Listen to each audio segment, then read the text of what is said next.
Yo, what's up everybody? It's Joe Barry, and holy smokes do we ever have a lot to talk about here today.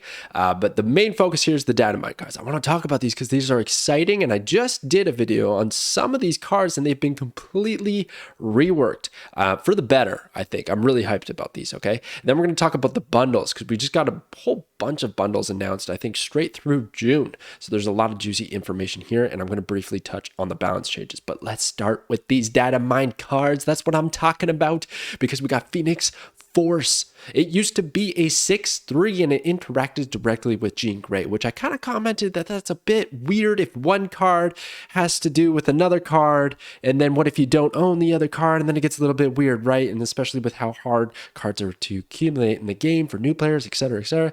Wasn't working out. They changed it. So it is now a 5/5.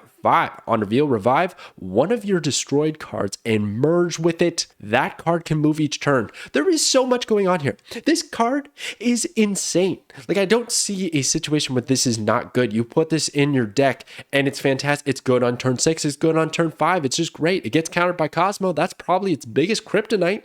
And then maybe if you can't destroy the thing you want to earlier on, the bit of the setup, but even then you put it in a destroy deck, you destroy like one thing, and it's basically like giving that one thing +5 power with the ability to move on turn 6. Because if you play this on turn 5, you can then move it afterwards. And the first card that I thought of is Human Torch. Because how many times do you get your torch extinguished by Killmonger? Right? You put out your torch, you buff it to like 20 power, you're feeling good, and then Killmonger comes out on turn 6, destroys it, and you absolutely lose all of those cubes. Well, what if you even want to destroy Human Torch on your own? You want to use Killmonger and destroy it, or etc., or anything else. Maybe it's actually just a move deck. Maybe you just straight up play this in a move deck with Killmonger, and the aim is to destroy Torch, or maybe a little move destroy hybrid. How good would that be? You run like Carnage, so you can destroy Dagger, you can destroy Vulture, these sorts of things, so that you can move them on turn 6 after the Phoenix Force Resurrection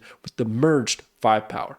Not to mention there's even like multiple man. Maybe you go crazy there. I don't know. This looks awesome. This is such a cool card. It's going to be season pass card, which I think is great because it's going to work in so many archetypes. And then revive, what an interesting little thing. You know what I have a question about revive is, does it resurrect the card at the exact same position where it was destroyed, or at the location where Phoenix Force is played? Right? Because that might not be the same place every time. And then it's important for information, because if you play Phoenix Force at a full location, you might still be able to resurrect the card if the location where it's resurrecting is not yet full. So I think that's an important thing to learn, but we're going to learn more about that, of course, when the card is closer to release, right? For now, this is how it is. I'm giving it 5 stars. 5 stars for power, but also just like straight up fun. This is just a great card. I'm glad they changed it to be the way that it is here. Another combo is Shuri. Use Shuri and then Phoenix Force, because you're going to double the power of Phoenix Force and then it merges to the card that it resurrects. That's great. That's +10 power to whatever card you want to resurrect. And I think almost every scenario with this card, you want to target which one you're resurrecting. So it's going to be a very focused destroy, right? Maybe you just destroy a bunch of things that doesn't really matter. You give it +5, but I think for the most part, we're going to try and find a combo that works well. Let's say you went the route where you just destroy things like crazy and you're going to resurrect them. Well, maybe you want to put in Wong, right? You put in Wong so that you can resurrect 2 things and you get 2 Phoenix Forces to merge with them. I think that's how it worked, but honestly, I don't even know, because you'd only have 1 Phoenix Force. Does it merge to 1 and then the ability is gone, so it doesn't trigger with Wong? So that's like there's a question mark there. Maybe it doesn't work because of how merge works. But regardless, you could see that being a pretty cool combo if it does work out that way. But hey, man, I'm just so excited. Maybe it would still revive 2 cards and then only merge with 1. Maybe that's how it would work. But anyways, this is a fantastic card. I love it. But we got some more cards that we got to talk about. All right, next up is Jean Grey, the variant queen. She's got 11. She's got 11 variants, and they are fire. I love like vast majority of these, so definitely keep your eyes focused up here. The art germs are so good. Oh my gosh, I think that one's my favorite. But anyways, Jean Grey is now a 3/3 ongoing, not on reveal anymore, ongoing. Players must play their first card here each turn if possible. So the way I envision this, right, if the location has filled up, then if possible triggers in and you don't actually have to play there, because you cannot. Same, I think, if the location was flooded and you couldn't play there, if it's like Sanctum Sanctorum somehow you can't play there, those are the kind of barriers that I imagine you can't play there. One of the cards that I have at the bottom there that I was curious about is Goose. What if, okay, you don't have a card that costs 3 or under to play at the goose location, you have Jean Grey set up there. Like, can you play elsewhere? Can you play your 4-drop elsewhere? Because it's, if possible, and it's not possible to play a 4-drop there, and you have to play your first card there. So I think you'd be okay to play your 4-drop elsewhere.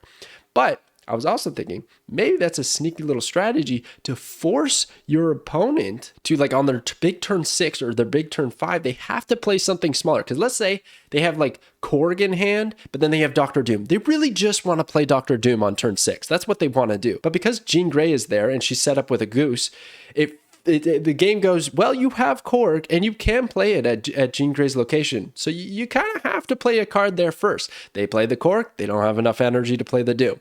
Like, that could be a fun little combo in its own right. Another really good one is the Guardians of the Galaxy, man. All the Guardians, because you know your opponent has to play something there first if there's an available spot. Easy snipes all day. Amazing combo there. And then another great one is Arrow. Because they're probably going to try and play 2 cards so they can get something elsewhere, you can pull it in with Arrow while you play something else. I think it's really safe turn 6 to play Arrow and a 1-drop. Or you play Sarah on turn 5 and then you have like Arrow and then a 2-drop or something along those lines, right? I think that's going to do really well because you know that the second card they play is the card they're going to play away from the Jean Grey location.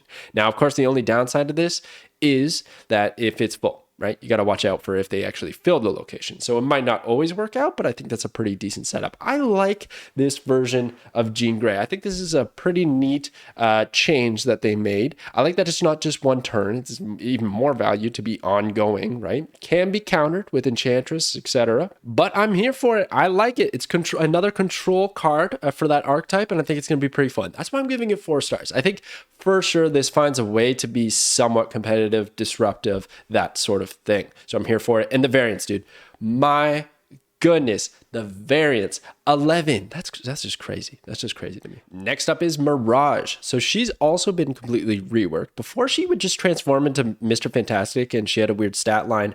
I think myself and a lot of people who commented kind of agreed this is too weird. This is probably not her final version. Well, she has completely changed. Her stat line is now a 2/2, and she has the ability of, on reveal, copy the lowest cost card in your opponent's hand to your hand. Give it +2 power. So I'm giving this 2 stars, mostly just because I don't actually see where this ends up being fit in a deck and why you would want to run this over some other things, because it is a 2/2 body with the condition that you have to then play the card that you receive from your opponent to gain value. And the only other argument I can see to that is the information that you receive. But, like, do you really need info on the lowest cost card in your opponent's hand? That's why White Queen is so good, because you get info on what their highest cost card is, which is probably their upcoming play. You might find out about the lowest cost card that they'll never end up playing. And then maybe it's okay because it was like a Korg or something like that, right? And then you have a 1/4 Korg, and that's a pretty good value. You get to play that. Maybe you have combos with like Hitmonkey and you're playing a zoo deck where you want to play a whole bunch of cards. That could work out. But it also could be something maybe not so exciting. Maybe their lowest cost card isn't even all that good, or I don't know. I feel like there's a lot of instances where it's going to be not so great. Then it's a 2/2, and then you just kind of wish you had something else instead of Mirage. I don't think this is a bad card by any stretch of the imagination. I just don't know where it fits just yet. Even like a Devil Dino deck, like why would you want to copy a card back to your hand and buff it? You know what I'm saying? Like, I'd rather play Agent Coulson or like some of these other cards that are going to generate more cards into my hand, more options, rather than like a buffed cheap drop. I don't know. I don't know if I'm totally buying this one. And then also Black Bolt, maybe, because you know what their lowest cost card is in their hand, and then you Black Bolt it. Maybe that's a thing. Stretching it there. But anyways, overall, I just feel like this card is just a little short on power output. It's also 4 power for 2, but you also then have to play whatever that card is. Depending on the cost of that card and if you're able to play it, it might not even work out that way. So that's why I'm a little hesitant here, but I could change my mind on this one, honestly. Okay, and now we have Echo. So I also have kind of mixed feelings about this one, but I think for the most part, it's going to end up being cut. So it is a 1/2 after your opponent plays an ongoing card here. Remove its abilities. So I think what everyone's first thought was counter Cosmo, right? Cosmo is a card that's in the game that cannot be countered by anything unless there's a location that kind of, ruins its ability. Echo is going to be the solution to that problem, but I don't know if it is, because you have to play Echo and then hope your opponent plays their ongoing cards there, which they probably just won't, which is why I actually think this card is strong. That's like definitely the biggest plus I see with this card is that it controls the board and says, you cannot play your ongoing cards here unless you have Killmonger and you can destroy this Echo. But otherwise, you cannot play your Darkhawk here. You cannot play your Devil Dino here. You cannot play your Cosmo here. Happy days. But the only thing about that is they just play elsewhere. And a lot of these decks usually just rely on stacking heavy power at 2 locations. And yeah, sure, Sanctum Sanctorum, like a few limiting locations pop up and then they can't. And that's going to suck for them. But that's not going to happen every time. And you're also not going to be facing these decks every time. I think they're actually one of the stronger decks right now, but by the time this card probably comes out, I imagine those decks have been nerfed and changed in some fashion. So they might not be as prominent as they are right now or always in the meta. I actually think one of the better applications for Echo is to wait until turn 5 or 6. If you can kind of figure out that your opponent is doing an ongoing deck, whether it's Darkhawk or it's Devil Dino, they're playing those rocks into your deck or they're putting cards in their own hand, something along those lines, and you can kind of see where they need that power. And you have priority. So a lot of ifs, a lot of ands. But you play Echo there. They show Devil Dino, and then boom, they lose their ability. And that's a big swing, especially if that's on turn 6. I'd be really curious to know how this works with Mystique, because technically after Mystique is played, she becomes an ongoing card. And I don't know if that would activate the Echo, even though despite her being an on reveal when you play it from your hand. So that's, a bit of a gray area there. We'd have to science that up.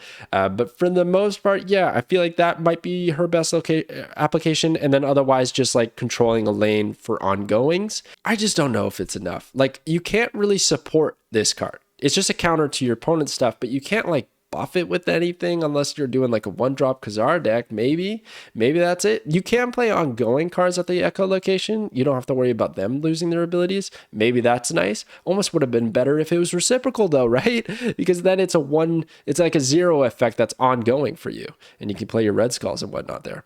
But anyways, I just don't know. Again, I could change my mind on this one. These are the early preliminary star ratings when we first see these cards, and I could definitely be swayed. So let me know if there's some combos that I'm missing in the comments below.